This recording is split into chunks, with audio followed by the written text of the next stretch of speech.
Usually, before I go shaking my tits for the press, I like to go see how the professionals do it.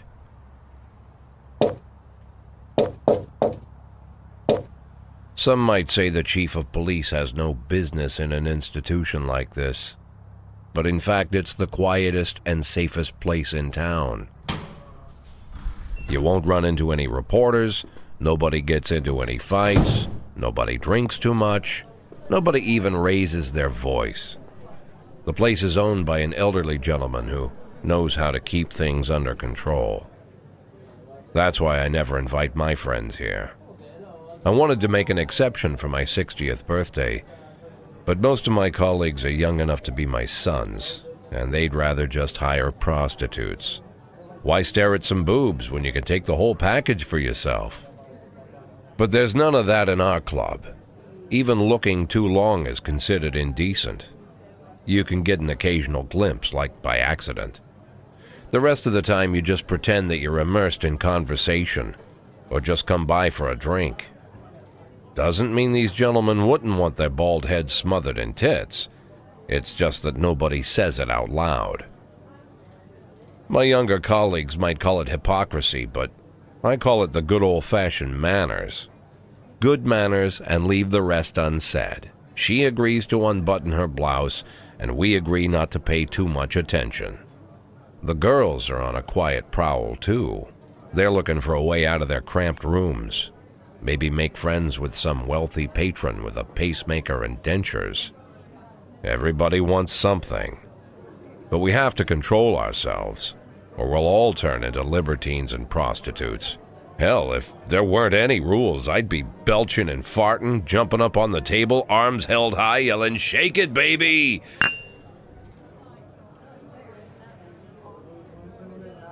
No idea how I got so barbaric.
When I was a kid, my father sometimes told me at bedtime that if I closed my eyes and didn't open them for a long time, all the demons would blow away. Yesterday I turned 60, but I still take his advice. Not because I'm sentimental or want to keep the memory of my father alive. I just can't think of a better solution. To get away from all the demons that haunt Freeburg, I'd need to wear a blindfold 24/7. Plus, it's a good idea to act blind when talking to reporters. At least that's what my colleagues say. They're afraid of press conferences. But for me, it's more like a confessional. No matter what lies you tell, you're privately thinking the honest answers. It helps me remember who I am. The fact that I'll be reading all about it in the papers tomorrow is a small price to pay. Call it penance for the preacher.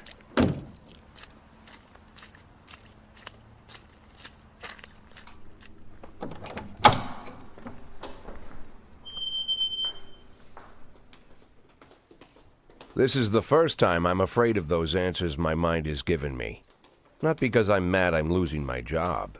Though it's true, I'm mad as hell. Not because I subconsciously blame everyone else. Though I damn sure do blame them. And don't even ask me what my next move is. I can't imagine. But even that doesn't scare me. The worst thing is, I know I'm gonna have to do something. And I'll be damned if I know how far I'll go. I may have a lot of vices, but predictability isn't one of them.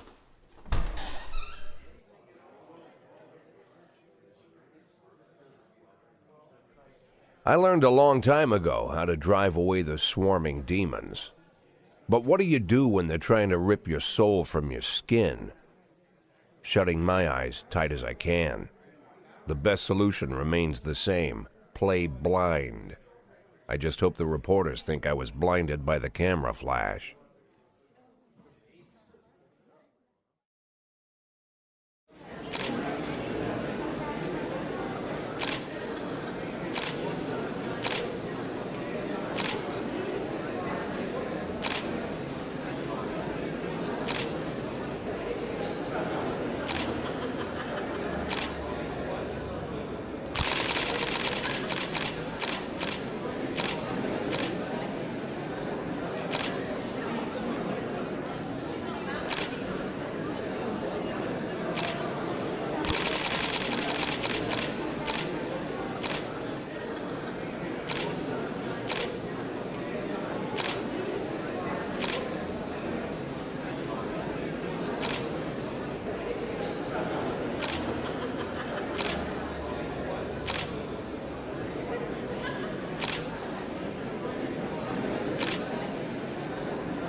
How's the back today, Mr. Boyd? Same as usual. How did the press conference go? You can read about it in the newspapers tomorrow. Don't let anyone in. Even Mr. Kendrick? Especially Mr. Kendrick.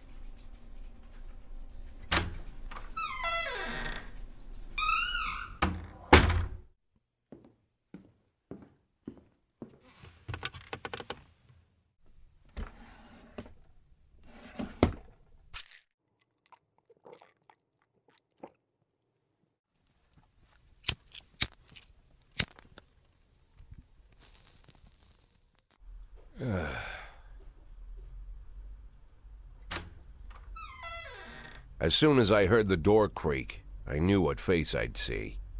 When I tell Emma not to let anyone in, there's only one man it could be. Rude, arrogant, no warning. That's Mayor Rogers in a nutshell.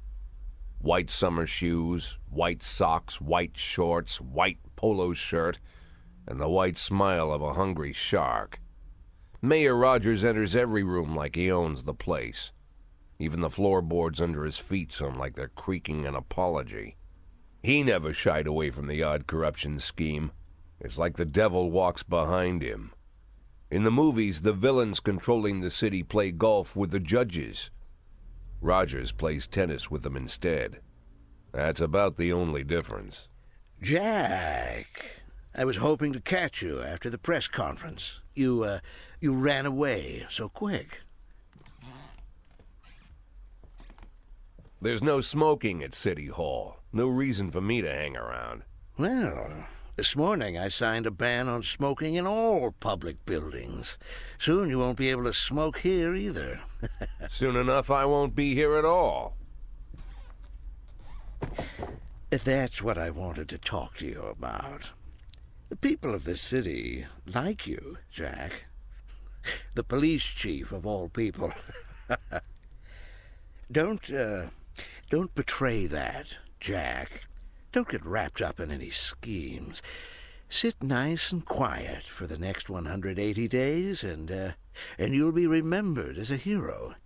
That's the only thing that you still have left. Be the hero. Then how am I supposed to scrape together a retirement fund? You had a million chances to secure a luxury pension, one that even I would have envied, although I've never set aside any money for myself. I'm not planning to retire anytime soon.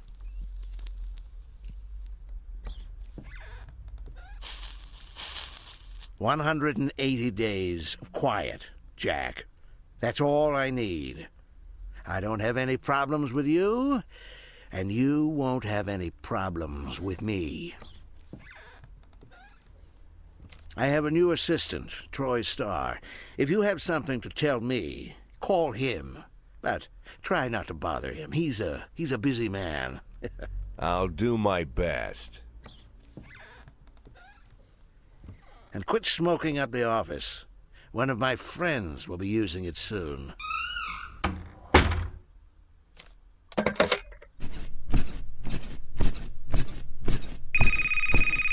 Oh, I'm sorry, babe.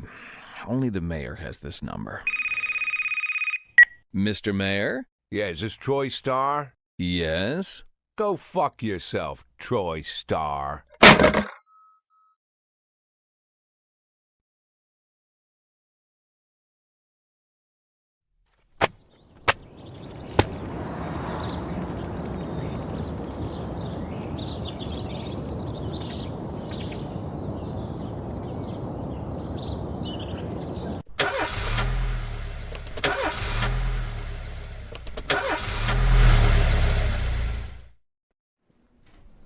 Cops don't use the police station cafeteria anymore. There's some kind of stigma against sitting shoulder to shoulder with your partners. Everybody just takes snacks from the machines or grabs a meal and hammers it down in the corner like a vulture on a corpse. The main thing? Don't look into anyone's eyes. Could be construed as an invitation to sit together. The only people eating here are ghosts.